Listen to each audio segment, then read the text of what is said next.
Hey everybody, how's it going? Well, we're out here in the time cave on a rainy Sunday night. That's right, I hear the rain. It's starting to come down a bit outside. So, we're in here nice and dry, making a video for everyone out there in YouTube land. So, we have the little star burning right now, and this thing is just such a treat. It's a really fun little hot blast. I am so thrilled about how this came out, and just a cool little lantern. So if anybody out there happens to come across the little star, grab it. They're really cool. As you can see, we have a disassembled lantern on the bench, and this is a little wizard. This one is little wizards are very common. However, they seem to be fetching a little more attention as of late. That's been my experience. They are a very reliable, well-designed lantern.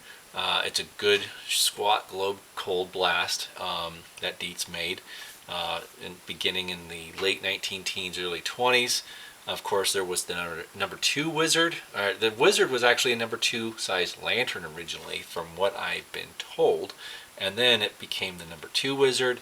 Then the D-light was actually a top lift, different mechanism, large number 2 size lantern. But the little wizard came out in the late teens, early 20s, in that range, and then the number 2 wizard became the D-light as we know it from the late 20s to the 30s and 40s and whatnot. But anyhow, little brief history lesson there about this model. But this thing, it's coming out decent. I've been battling getting a lot of the residue off of it, because when I got this thing, it was gold. Gold finger. Yeah, it was very much James Bond. It was covered in gold paint, and I'm not crazy about gold paint. I'm not crazy about paint on early lanterns for the most part. So I thought, this thing has really good bones. I could tell it was very straight in the photographs on the listing. And yeah, it's very straight. There's really no dents on this thing.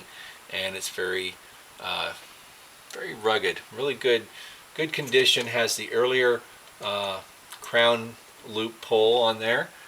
So that's, definitely teens, 20s era. And also the vent holes up here.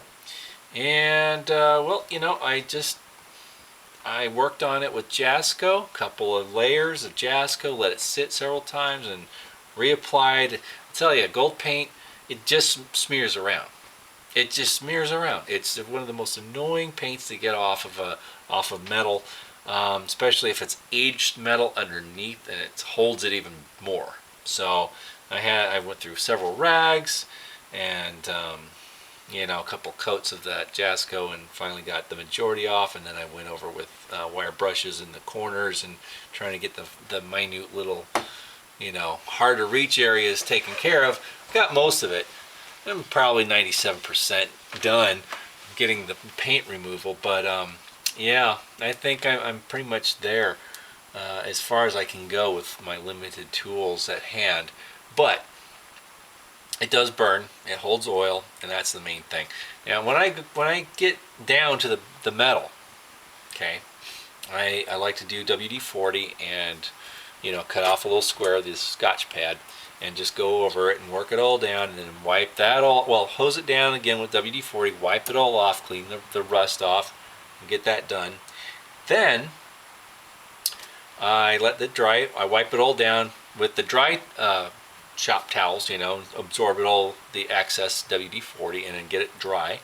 And then I go over with the Mothers. Mothers is one of the best polishes money can buy. It really is. It's my personal favorite.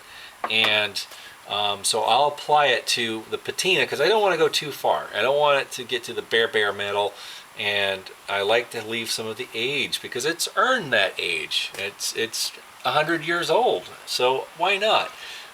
So I apply that generously, then I work it in. I work it at spots at a time.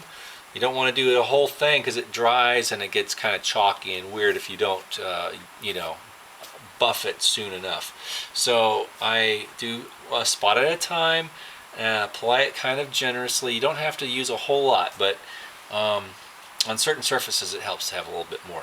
But then I buff it out, and then you get a nice subtle shine to it.